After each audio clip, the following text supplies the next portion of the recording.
धरणगाव तालुक्यामध्ये काल सर्वच मंडळांमध्ये अतिवृष्टी होती। यामध्ये पाळजे आणि धरणगाव या दोन ठिकाणी घरांचं आणि दुकानांचं नुकसान मोठ्या प्रमाणात झालेलं आहे।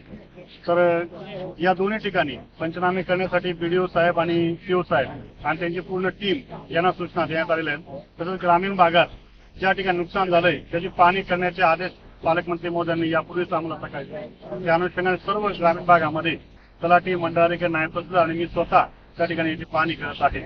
तसेच आज पुन्हा रात्री मुसळधार पावसाची शक्यता हवामान खात्याने वर्तवली, त्यामुळे सर्व नागरिकांनी आपली काळजी घ्यावी, जे सामान आहे ते सुरक्षित ठिकाणी ठेवावे असं आवाहन प्रशासनाच्या वतीने करण्यात येत आहे।